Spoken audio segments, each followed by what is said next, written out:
प्यारे बच्चों नमस्कार। इंजीनियरिंग मैथमेटिक्स के इस वीडियो में मैं आपका स्वागत करता हूं और आज हम लोग इंटीग्रल कैलकुलस के एक बहुत ही important topic that is change of order of integration के ऊपर बात करेंगे। क्या होता है change of order of integration और कैसे हम लोग उसकी मदद से किसी भी डबल इंटीग्रेशन को इवैल्यूएट करते हैं, ये हम लोग आज समझेंगे। हालांकि पिछले जो वीडियोस थे जिसमें हमने डबल इंटीग्रेशन को सॉल्व करना सीखा था और किसी भी डबल इंटीग्रेशन को निकालना सीखा था, उसमें हम लोगों ने बीच में इस बात के ऊपर डिस्कशन किया था कि कोई भी जो डबल इंटीग्रेशन होता है उसकी लिमिट्स को दो तरीके से निकाला जा सकता है। ठीक है ना? या तो हम x की लिमिट को x एक्सिस पे ले लें या y की लिमिट को y एक्सिस पे ले लें। तो अगर x की लिमिट को x एक्सिस पे लेते हैं तो y की लिमिट के लिए हमें एक पैरेलल स्ट्रिप बनाना पड़ता है। ओके, और अगर हम y की लिमिट को y एक्सिस पे लेते हैं तो हमें x एक्सिस के पैरेलल स्ट्रिप बनाना पड़ता है। ठीक है, और इन दोनों ही केसेस में जो इंटीग्रेशन को सॉल्व करने का ऑर्डर होता है वो अलग अलग होता है। यानी कि अगर मैं यहाँ पे लिखता हूँ तो आपको ज्यादा क्लियर होगा। सपोज दैट बच्चों की हमारे पास में कोई इंटीग्रेशन है। Suppose that this is integration जिसमें x is equals to a to b, ये कांस्टेंट लिमिट है, और यहाँ पर y is equals to f1x to f2x है, and suppose this is function of xy dx dy। ठीक है ना? तो आपको दिख रहा होगा कि ये जो इंटीग्रेशन है बच्चों, इस इंटीग्रेशन में हमें पहले इंटीग्रेशन करना है y के रिस्पेक्ट में, क्योंकि y की लिमिट x के टर्म्स में, और x के रिस्पेक्ट में हमें बाद में करना है। ठीक है ना? और क्योंकि y की लिमिट x के टर्म्स में है तो नो डाउट जब इसको हम ग्राफ पर देखेंगे, यानी कि जिन इन लिमिट से जंप बाउंडेड जो रीजन होगा, ओके, ये suppose that this is the strip, ये मान लीजिए बच्चों this is the x is equals to a to x is equals to b। ये हमारा रीजन है, यहां से लेके यहां तक, और y की लिमिट के लिए हम लोगों ने ये स्ट्रिप बनाई हुई है। ठीक, it's y is equals to f1x to f2x, right? This is y है ना, ये f1x है, ये f2x है। तो ये जो पोर्शन है स्टूडेंट, ये हमारा रीजन ऑफ इंटीग्रेशन है, करेक्ट? This portion. तो x की लिमिट को तो हमने x एक्सिस पे देखा, x is equals to a to b, और y की लिमिट के लिए हमने पैरेलल स्ट्रिप बनाया। ठीक, तो इंटीग्रेशन पहले किसके रिस्पेक्ट में परफॉर्म हुआ? y के रिस्पेक्ट में, और उसके बाद में परफॉर्म हुआ x के रिस्पेक्ट में। जब हम लिमिट्स को इस तरह से चेंज कर दें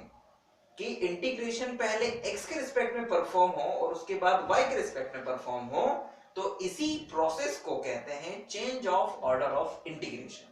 और जब हम ऑर्डर चेंज करते हैं तो होता यह है स्टूडेंट कि y की लिमिट हो जाती है फिर c टू d यानी कि कांस्टेंट, और x की लिमिट हो जाती है g1 y to g2y f x y dy dx। यानी कि जो इंटीग्रेशन पहले x के रिस्पेक्ट जो पहले y के रिस्पेक्ट में इंटीग्रेट हो रहा था, वही इंटीग्रेशन अब x के रिस्पेक्ट में होगा। और आप जानते हैं कि ऐसा करने के लिए हम लोगों को कुछ नहीं करना पड़ता है स्टूडेंट। जो भी हमारे पास में क्या कहते हैं व्हाटएवर, जो भी हमारे पास में रीजन ऑफ इंटीग्रेशन होता है, suppose that this is the region of integration, तो ये जो भी रीजन ऑफ इंटीग्रेशन होता है, इसमें अब हम लोग क्या करते हैं स्टूडेंट कि इस रीजन के लिए देख लेते हैं कि y पे इसका एक्सपेंशन कहां से कहां तक है, यानी कि y is equals to c to y is equals to d, और हम एक पैरेलल स्ट्रिप बना देते हैं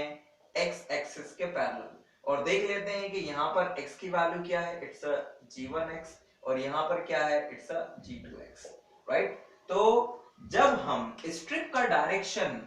y एक्सिस के पैरेलल से x एक्सिस के पैरेलल कर देते हैं, तो अब x की लिमिट y के टर्म्स में आ जाती है और y की लिमिट कांस्टेंट हो जाती है। तो इंटीग्रेशन पहले y के रिस्पेक्ट में परफॉर्म होगा, ठीक है ना, सॉरी, इंटीग्रेशन पहले x के रिस्पेक्ट में परफॉर्म होगा और उसके बाद में y के रिस्पेक्ट में। ठीक, यानी कि इंटीग्रेशन का ऑर्डर चेंज हो गया, पहले था y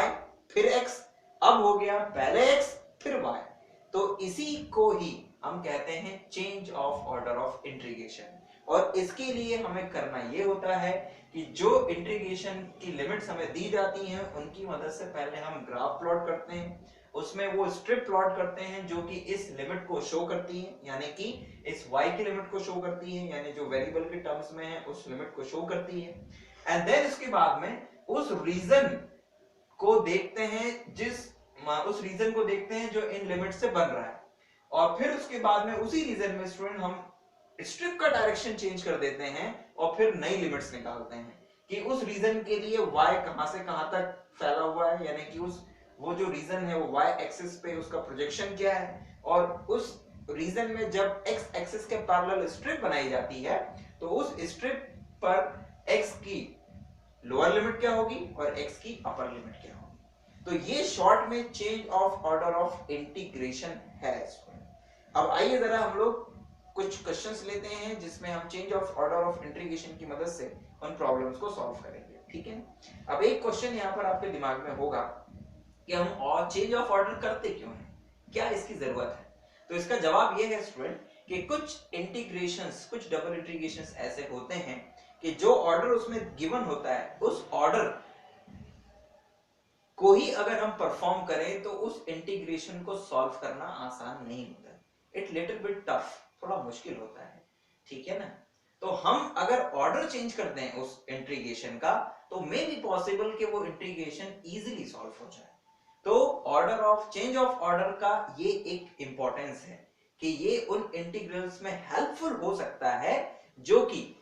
गिवन ऑर्डर जो है क्वेश्चन में उस ऑर्डर से सॉल्व ना हो पा रहे हो, और हो सकता है कि ऑर्डर चेंज करने के बाद वो इजीली सॉल्व हो जाए। तो आइए जरा हम लोग कुछ ऐसे प्रॉब्लम्स लेते हैं और कुछ ऐसे भी प्रॉब्लम लेंगे जिसमें केवल हमें चेंज ऑफ ऑर्डर करना है, ओके, जबकि वो सिंपली सॉल्व भी हो जाएंगे, क्योंकि आपको एग्जाम में एक क्वेश्चन डायरेक्ट पूछा जाएगा, change solve the integral by change of order of integration. तो आइए जरा कुछ क्वेश्चंस लेते हैं। क्वेश्चन है student, evaluate by change of order of integration, by change of order of integration. Our problem is student 0 to infinite x to infinite e to the power minus y upon y dx dy. This is the number 1. Now problem number 2 is y is equals to 0 to a,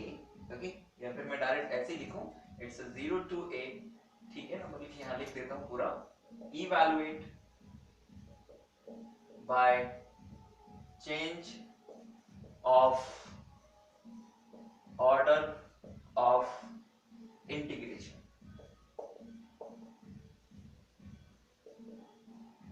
Okay, evaluate by change of order of integration,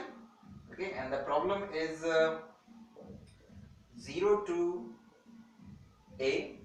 and x is not, it is y is y to a, and the question is x dx dy upon x square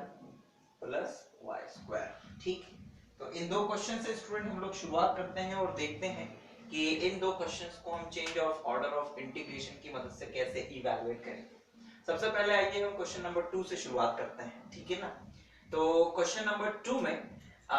सबसे पहला जो हमारा काम होगा कि ये जो limits हैं इन लिमिट्स को ग्राफ पर प्लॉट करें, और जो लिमिट्स दी हुई हैं उसके अकॉर्डिंग स्ट्रिप पहले किस एक्सिस के पैरेलल रही होगी ये आइडेंटिफाई करें, फिर ऑर्डर चेंज करने के लिए उस स्ट्रिप का ऑर्डर डायरेक्शन यानी कि उसे दूसरे वेरिएबल के पैरेलल बनाएंगे और नई लिमिट्स निकालेंगे। तो आइए जरा पहले जो गिवन लिमिट्स हैं उन्हें और उस ऑर्डर को फाइंड करते हैं।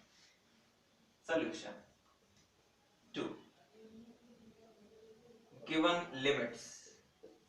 लिमिट्स क्या है, it's x is equals to, no doubt क्योंकि ये y के टर्म्स में है तो ये x की लिमिट रही होंगी स्टूडेंट, तो हमें गिवन लिमिट्स हैं y is equals to 0 to y is equals to a and x is equals to y to x is equals to a, ठीक है ना। तो ध्यान दीजिएगा कि ये जो लिमिट्स हैं नो डाउट ये y एक्सिस पे रही होंगी, ठीक है ना, क्योंकि ये कांस्टेंट है और ये y के टर्म्स में है इसलिए ये पैरेलल स्ट्रिप पर रही होंगी, राइट, पैरेलल स्ट्रिप पर रही होंगी। नाउ स्टूडेंट्स हम अगर इनको ग्राफ पर देखें कि ग्राफ पर ये लिमिट्स कैसी दिखाई देंगी, तो आप देखेंगे कि this is x axis and suppose that this is y axis. तो y इज इक्वल टू 0 का मतलब होता है x एक्सिस, और y is equal to a, y is equal to a मतलब कि एक पैरेलल लाइन है x एक्सिस के। तो suppose that this is y is equal to a, right. And x is equal to y, तो x is equal to y मतलब कि एक लाइन जो कि x एक्सिस के साथ में 45 डिग्री का एंगल बनाएगी। तो दिस इज y या x is equal to y, एक ही बात है। And x is equal to a, तो x is equal to a अगर हम लोग बनाएंगे स्टूडेंट, तो that is some like that. और नो डाउट, क्योंकि वो x is equal to a है, तो वो इस लाइन को कहां पर इंटरसेक्ट करेगी, a पर। तो this is x is equals to a, और ये जो पॉइंट है, सपोज दैट ये a पॉइंट के कोऑर्डिनेट तो होंगे a0, इसको मान लेते हैं b, इसके कोऑर्डिनेट होंगे aa, and this point is c, suppose that this is 0, है ना। तो ये तो बच्चों हम लोगों ने इन लिमिट्स को ग्राफ पे प्लॉट कर दिया है, यानी जो जो था हमने वो सब ग्राफ पे देख लिया। अब हमें ये आइडेंटिफाई करना है कि हमारा जो रीजन है, मतलब इन लिमिट्स से जो रीजन बनता है वो रीजन है कौन सा, ऊपर वाला या नीचे वाला। तो ये बहुत आसान होता है डिसाइड करना। कैसे भाई, क्योंकि y की लिमिट y एक्सिस पर है, it's 0 to x, 0 to a,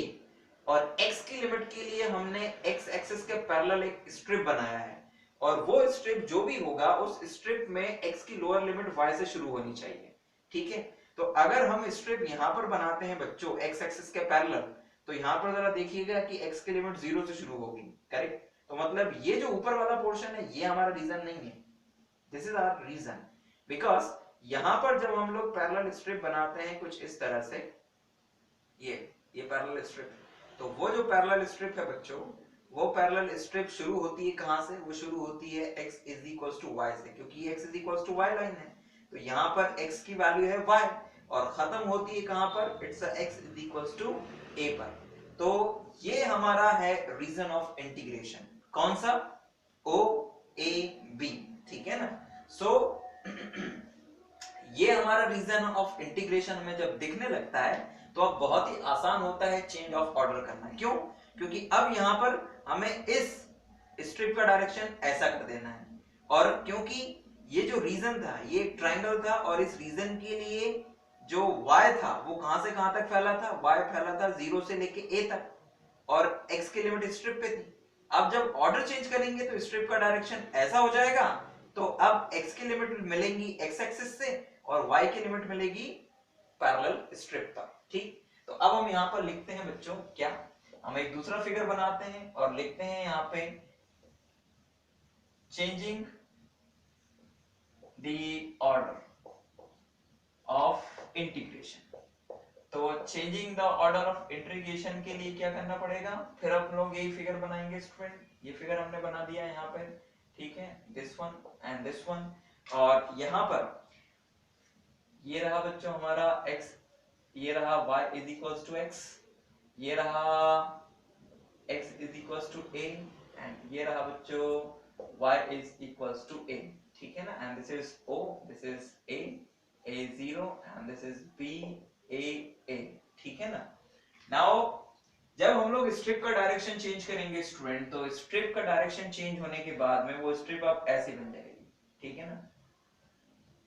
ये लाइक दैट। तो इस OAB के लिए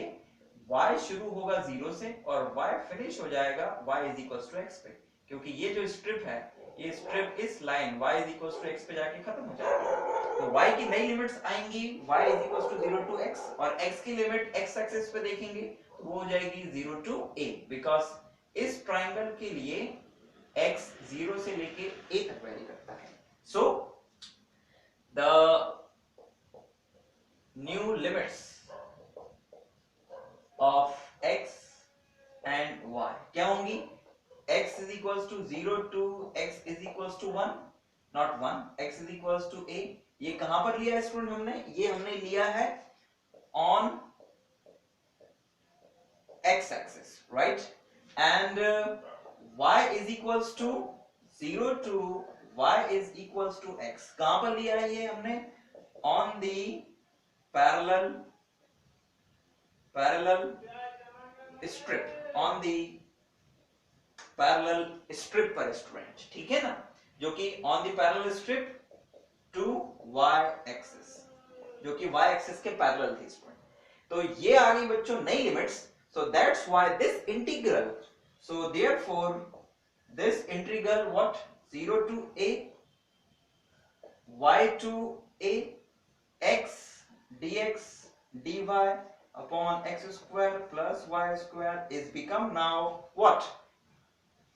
X is equals to 0 to a and limits of y is 0 to x, x dx dy upon x square plus y square। ठीक है, order change हुआ है तो ये dx dy चेंज हो जाएगा कुछ इस तरह से,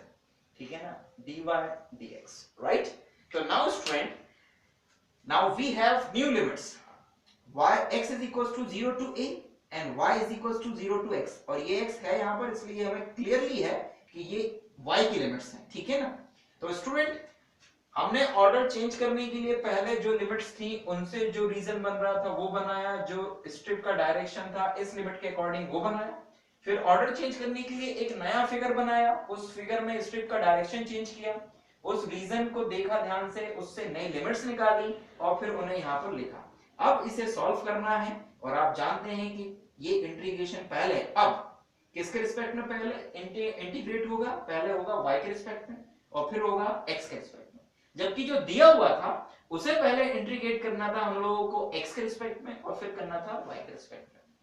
तो we have change the order, ठीक है ना। और जब भी आप change of order of integration के प्रॉब्लम्स करें तो इस तरह से दो फिगर्स जरूर बनाइएगा स्टूडेंट। पहला वो जिसमें की जो गिवन लिमिट्स हैं वो दिखेंगी, और एक वो जिसमें जब आप ऑर्डर चेंज कर देंगे तो वो दिखेंगे स्टूडेंट। तो बिल्कुल क्लियर रहेगा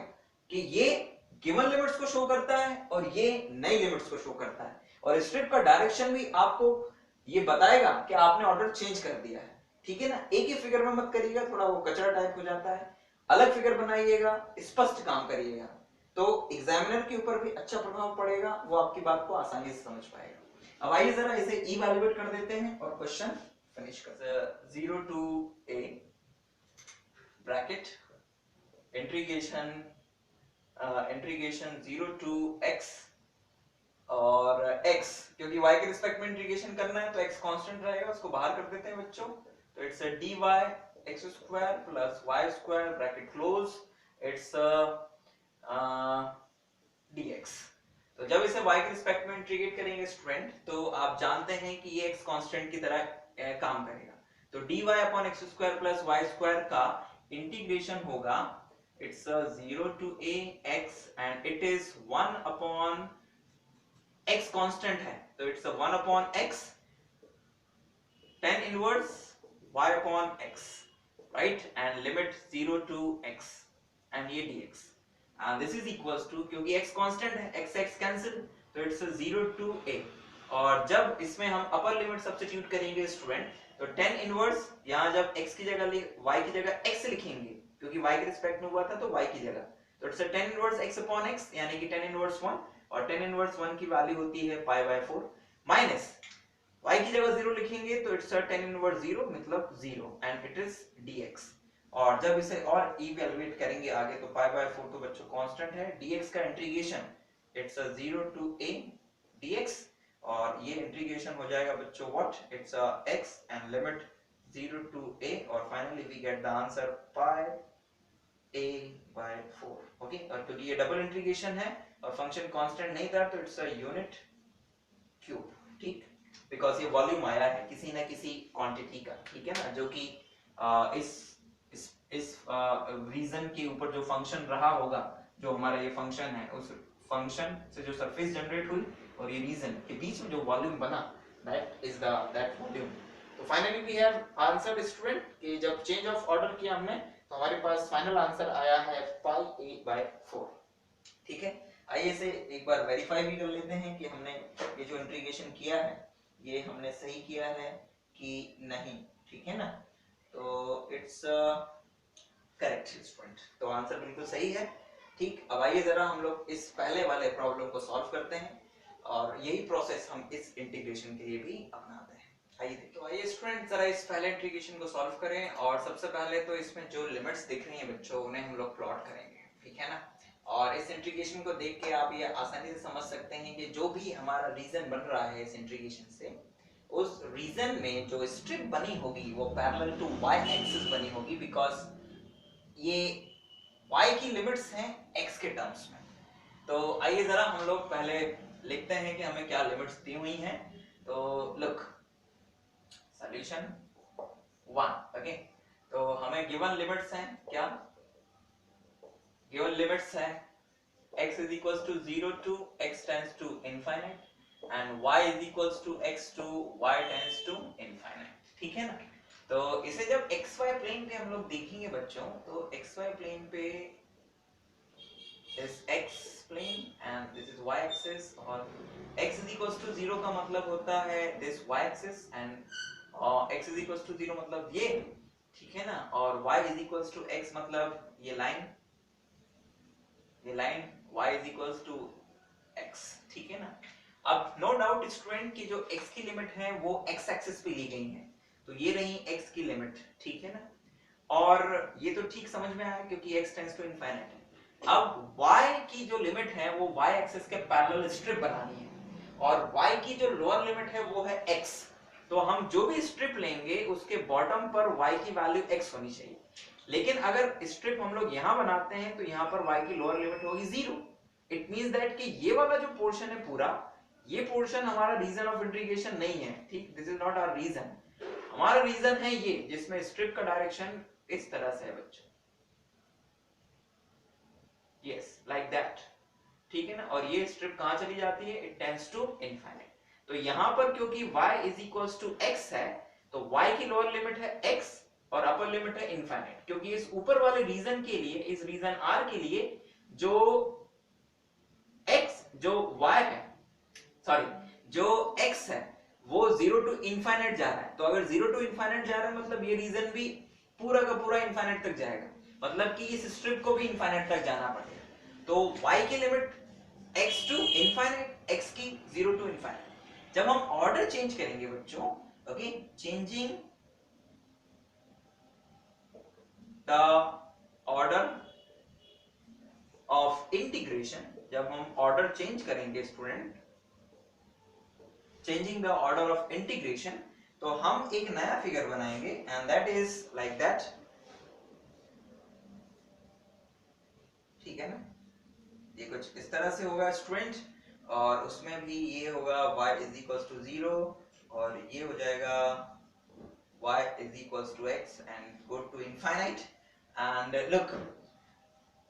ये है हमारा y एक्सिस और यहाँ पर होती है x is equals to 0 value. अब हम इस रीजन में, जो हमारा ऊपर वाला रीजन है, उसमें स्ट्रिप का डायरेक्शन चेंज करते हैं और स्ट्रिप का डायरेक्शन कर देते हैं कुछ इस तरह से, ठीक। तो अब x की लिमिट ली जाएगी इस स्ट्रिप पर, और नो डाउट क्योंकि ये स्ट्रिप y एक्सिस से शुरू हुई है तो x की लोअर लिमिट होगी x इज इक्वल्स टू 0 और अपर लिमिट होगी x is equals to y। And x की लिमिट स्ट्रिप पर और y की लिमिट y एक्सिस पर, और इस ऊपर वाले रीजन के लिए y को कहां से कहां तक जाना पड़ेगा, 0 से शुरू करके इनफाइनाइट तक। सो ये हमारी नई लिमिट्स होंगी। तो the new limits of x and y क्या होंगी बच्चों, y is equals to 0 to y tends to infinite, ये कहां पर लिया हमने, on y axis, ठीक है ना। and x is equals to 0 to x is equals to y, ये कहां पर लिया हमने, on the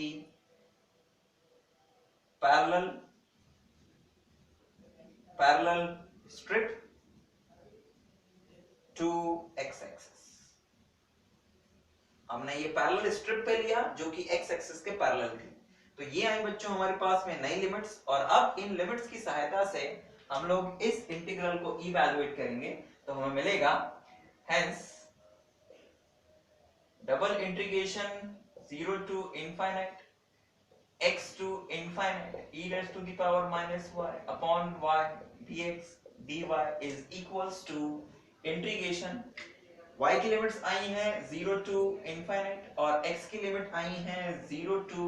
y और e to the power minus y upon y dy dx square. और अब आप लोगों को दिख रहा है कि जो इंटीग्रेशन है वो पहले किसके रिस्पेक्ट में परफॉर्म होगा, x के रिस्पेक्ट में, क्योंकि स्ट्रिप x के पैरेलल थी और x की लिमिट y के टर्म्स में है, तो integration will perform with respect to x first. तो हम जब इसे इंटीग्रेट करेंगे तो ये लिमिट 0 टू इनफाइनाइट तो बाहर रहेगा, और क्योंकि x के रिस्पेक्ट में इंटीग्रेशन करना है तो ये e to the power minus y constant रहेगा, इसको बाहर कर देते हैं, e to the power minus y upon y और इंटीग्रेशन 0 टू y dx ये dy है ना। इंटीग्रेशन पहले किसके रिस्पेक्ट में परफॉर्म होगा, x के रिस्पेक्ट में। तो dx का इंटीग्रेशन हो जाएगा बच्चों, dx का इंटीग्रेशन हो जाएगा व्हाट, इट्स x और लिमिट आएंगी 0 टू y dy,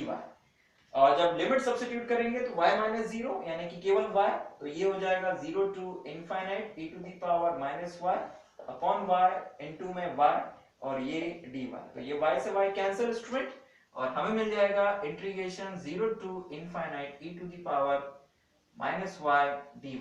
और जब इसे इंटीग्रेट करेंगे स्टूडेंट तो we have e to the power minus y upon minus 1 and limit 0 to infinite, और ये मिल जाएगा हमें student minus 1 is okay upper limit, यानी कि when y tends to infinite तो हमें मिल जाएगा ये 0 एंड माइनस जब y की जगह 0 लिखेंगे तो it's e to the power 0 मतलब 1, तो final the answer is plus 1 because limit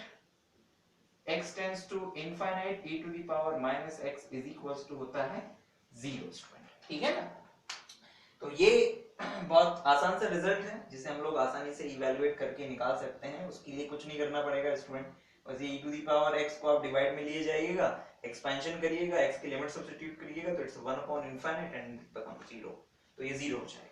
तो इस तरह से हम लोगों ने स्टूडेंट चेंज ऑफ ऑर्डर करके इस इंटीग्रल को भी इवैल्यूएट किया। ये दोनों आसान से इंटीग्रल थे, ठीक है ना। अब एक ऐसा इंटीग्रल लेते हैं जिसमें कुछ अलग होगा स्टूडेंट, ठीक है ना, और क्या अलग होगा उसे ही हमें अब समझना है, ठीक है। आइए देखें, evaluate by change of order of integration, by change of order of integration, and the question is I is equals to 0 to 1,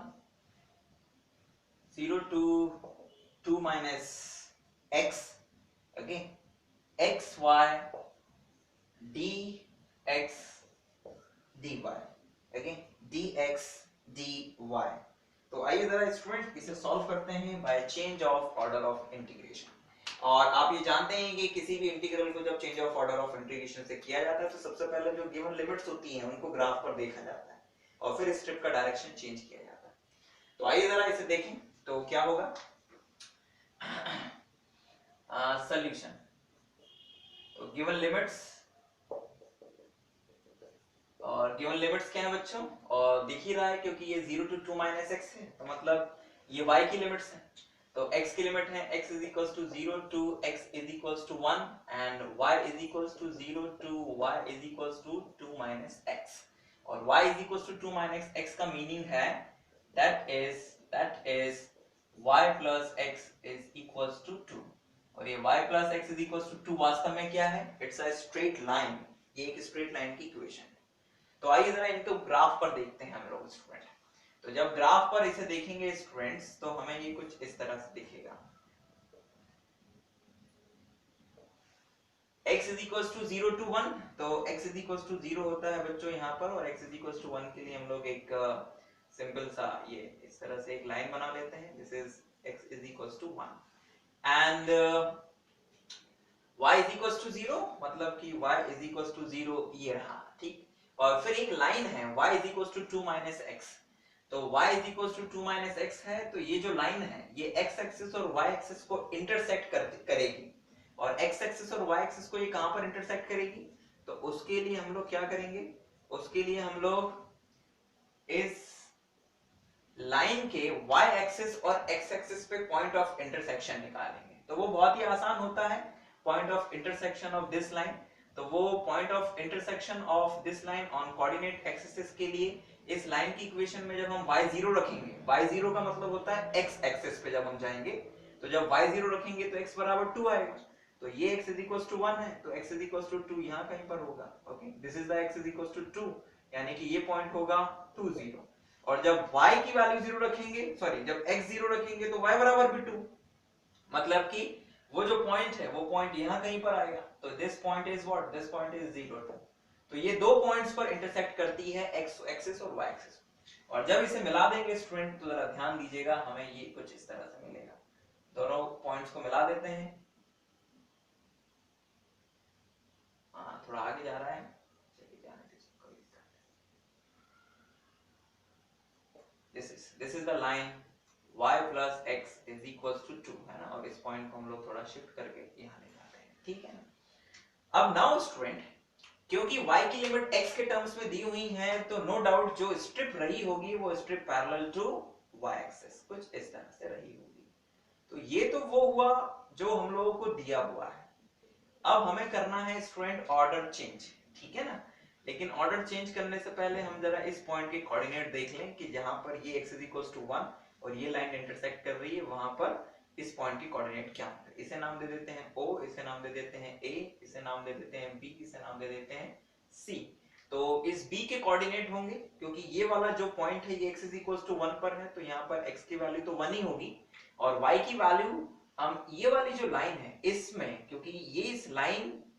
पर भी है ये पॉइंट, तो इस लाइन की इक्वेशन में अगर हम x की वैल्यू 1 रखें तो y भी आ जाएगा 1, मतलब यहाँ पर जो कोऑर्डिनेट है वो है 1 1। नाउ बच्चों,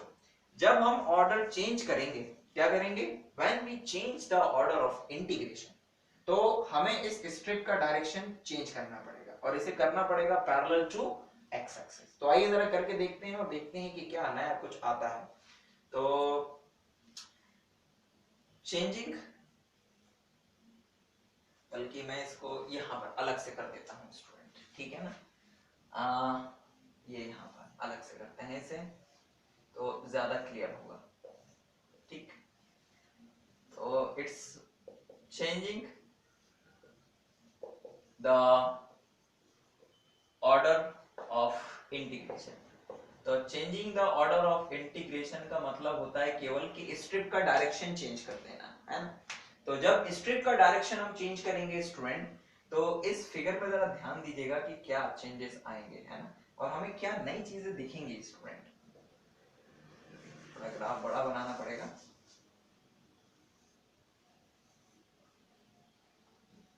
ठीक। So this is x is equals to 1, और ये सपोज दैट 2 है और ये 2 है, तो जब इसको हम लोग मिलाएंगे तो we have this one, है ना, and this point is 1 1, and this is B, and this is point A जिसके कोऑर्डिनेट है 1 0, and ये है O, ठीक, and this is C point, and इसके कोऑर्डिनेट है 0 2 स्टूडेंट, है ना। अब जरा ध्यान दीजिएगा स्टूडेंट कि जब हम स्ट्रिप का डायरेक्शन चेंज करेंगे, राइट, जब हम स्ट्रिप का डायरेक्शन चेंज करेंगे तो हमारे सामने ये एक फंडामेंटल क्वेश्चन अराइज होगा कि हम स्ट्रिप बनाए कहां से, मतलब स्ट्रिप कहां बनाए, क्योंकि इस पूरे के पूरे रीजन में जो लिमिट्स ऑफ x हैं ऑन द स्ट्रिप, उनका बिहेव अलग अलग रहेगा। जैसे अगर हम स्ट्रिप यहां पर बनाते हैं, ये यहां पर मान लीजिए हमने ये स्ट्रिप बना दिया, दिस इज द स्ट्रिप, ठीक। तो जरा ध्यान दीजिए, यहां पर जहां से स्ट्रिप शुरू हुई है वहां पर तो x इज इक्वल्स टू कितना है 0, और जहां पे खत्म हुई है वहां पर है x इज इक्वल्स टू 1। लेकिन अगर हम स्ट्रिप यहां पर बना दें, ये देखिए ये यहां पर, तो जहां पे स्ट्रिप शुरू हो रही है वहां पर तो x की वैल्यू 0 है, लेकिन जहां पर खत्म हो रही है वहां पर x की वैल्यू इस लाइन की इक्वेशन से हम लोग निकालेंगे, क्योंकि स्ट्रिप इस लाइन पे जाके खत्म हो रही है। तो यहां पर x की वैल्यू है x इज इक्वल्स टू है 2 माइनस y, क्योंकि हमारी लाइन की इक्वेशन थी x plus y is equals to 2 student. तो एक ही रीजन में अलग अलग जगह पर जब हमने स्ट्रिप बनाया तो अलग अलग लिमिट्स मिल रही हैं एक ही रीजन में। तो ये एक फंडामेंटल प्रॉब्लम है, और इस प्रॉब्लम से हमें बाहर आने के लिए हमें करना ये होगा कि ये रीजन जहां से अपना नेचर चेंज करता है, यानी कि जिस जगह से इसकी लिमिट्स चेंज हो जाती हैं, किसकी, एक्स की, उस जगह से इस रीजन को हम लोग तोड़ देंगे दो पार्ट्स में अलग अलग। तो क्योंकि इस रीजन में हम यहां तक, इस पॉइंट तक जब तक जाते हैं तब तक एक्स की लिमिट सेम रहती है, लेकिन जैसे ही इसके ऊपर जाते हैं और जैसे ये लाइन शुरू हो जाती है वैसे ही एक्स की लिमिट चेंज हो जाती है। तो हम इस रीजन को तोड़ने वाले हैं स्टूडेंट इस पॉइंट बी से, यानी कि इस पॉइंट बी से एक लाइन बनाएंगे BD, ओके, और इस लाइन पे की जो कोऑर्डिनेट होंगे इट्स 0 1 कोऑर्डिनेट होंगे स्टूडेंट इसके। तो इस लाइन के ऊपर एक जैसी लिमिट रहेंगी हमेशा x की, और इस लाइन के नीचे हमेशा एक जैसी लिमिट्स रहेंगी x की। अब आप इस लाइन के नीचे कहीं पर भी स्ट्रिप बनाइए, you will get same limit x is equals to 0 to x is equals to 1, और इस स्ट्रिप के ऊपर आप कहीं पर, इस लाइन BD के ऊपर आप कहीं पर भी स्ट्रिप बनाइए, आपको सेम लिमिट्स मिलेंगी x की। ये बहुत ही इंपॉर्टेंट कॉन्सेप्ट है जब change of order of integration आप कर रहे हैं। आपको हमेशा इस बात का ध्यान रखना है कि जब भी आप ऑर्डर ऑफ चेंज ऑर्डर करें तो जो भी नई लिमिट्स होंगी वो पूरे के पूरे रीजन में यूनिफॉर्म होना चाहिए, यानी कि स्ट्रिप आप कहीं पे भी बना दें उस रीजन में लिमिट्स हमेशा आपको वही मिलनी चाहिए। और अगर उस रीजन में अलग अलग जगह पर लिमिट स्ट्रिप बनाने से अलग अलग लिमिट्स मिल रही हैं तो आपको उस रीजन को उस पार्ट से ब्रेक करना होगा। अगर जरूरी हुआ तो एक पार्ट, दो पार्ट में, और जरूरत हुआ तो आप तीन पार्ट्स में भी उस रीजन ऑफ इंटीग्रेशन को ब्रेक कर सकते हैं। तो आपका जो इंटीग्रेशन है वो भी तीन पार्ट्स में टूट जाएगा इसको, ठीक है ना। जैसे कि यहाँ पर ये दो पार्ट्स में ब्रेक हो गया ये इंटीग्रेशन, ठीक है ना, क्योंकि इंटीग्रेशन में इस मतलब क्योंकि इस रीजन में x की लिमिट्स अलग अलग थी तो हमने इसे दो पार्ट्स में ब्रेक कर दिया। तो आइए जरा अब इसको लिख देते हैं। तो क्या लिखेंगे स्टूडेंट, सिंस इस पूरे रीजन को स्टूडेंट हम लोग नाम दे देते हैं, सपोज दैट कि दिस रीजन इज R, ठीक है ना। Since in region R we have two different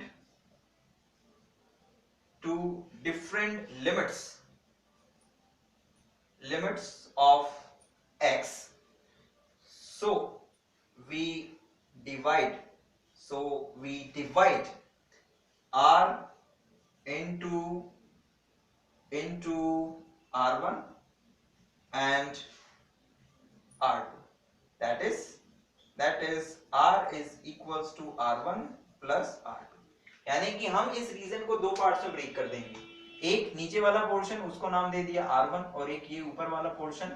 R2, ठीक है ना। यानी BD से ऊपर R2 और BD से नीचे R1, ठीक। तो therefore in R1, okay, in R1 देखिए जरा, क्योंकि हमने strip parallel to x axis बनाई है तो y की लिमिट के लिए हमें y एक्सिस पे ही रहना पड़ेगा हमें। तो इन R1 y is equals to 0 to y is equals to कहां तक जाता है, 1 तक, है ना, ये यहां तक, इस पॉइंट तक। तो it's y is equals to 0 to y is equals to 1 and x is equals to 0 to x is equals to 0 to x is equals to 1, ये R1 में है स्टूडेंट। इन R2 स्टूडेंट क्या होगा, y is equals to, y शुरू कहां से होता है, 1 से, तो y is equals to 1 to y is equals to 2, ये 2 तक जाता है, and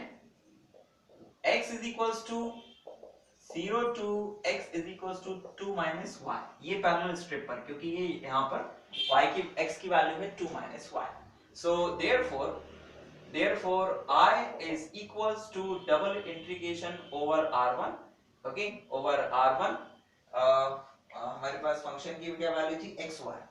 over R1 xy और R1 और ऑर्डर चेंज हो जाएगा तो it's dy dx plus R2 xy dy dx student, ठीक है ना। तो नाउ स्टूडेंट जरा ध्यान दीजिएगा कि ये जो I था, जो हमारा ओरिजिनल इंटीग्रल था, वो दो पार्ट्स में ब्रेक हो गया, R1 और R2 में, जब हमने ऑर्डर चेंज कर दिया। और अब R1 की जो लिमिट्स हैं वो R1 की लिमिट्स हैं y is equals to 0 to 1, okay, and x is equals to 0 to 1 xy dy dx plus integration y की लिमिट है y is equals to 1 to 2 और x की लिमिट है 0 to 2 minus y xy dy dx। और आपको दिख रहा है कि ये इंटीग्रेशन क्योंकि इसमें कांस्टेंट लिमिट है और दोनों 0 to 1 है 0 to 1 है, तो आप इसमें किसी भी वेरिएबल के रिस्पेक्ट में किन्हीं भी लिमिट्स को उसकी मानते हुए इंटीग्रेट कर सकते हैं। लेकिन अगर ये लिमिट अलग अलग होती, जैसे ये 0 से 2 होती, तो फिर हम लोगों को ये ध्यान देना पड़ता है कि कौन किसकी लिमिट है, ठीक है ना। बट यहाँ पर तो बहुत ही क्लियर है कि यहाँ पर इंटीग्रेशन पहले किसके रिस्पेक्ट में इवैल्यूएट होगा, x के रिस्पेक्ट में, ठीक है ना, क्योंकि वो y के टर्म्स में लिमिट्स हैं। तो यहाँ पर हम लोग लिखेंगे student this is equals to it's 0 to 1 है ना, हम लोग इसे पहले x के रिस्पेक्ट में इंटीग्रेट कर देते हैं तो y को बाहर ले आते हैं, तो इट्स 0 to 1 x dx, ये ब्रैकेट क्लोज और ये dy, ठीक है ना। एंड प्लस सिमिलरली यही काम यहाँ पर भी करते हैं, इट्स 1 to 2, हम इसे इंटीग्रेट करते हैं with respect to x first, तो y को बाहर bracket it's 0 to 2 minus y x dx and dy। तो जब हम इसे इंटीग्रेट करेंगे student with respect to x, यहाँ पर भी x ही कर रहे हैं, तो ये हो जाएगा इट्स 0 to 1 x का इंटीग्रेशन हो जाएगा x square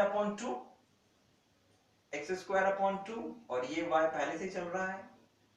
its 0 to 1 limit और ये dy प्लस यहाँ पर ये 1 to 2 सही है, ये y भी सही है, x का इंटीग्रेशन हो जाएगा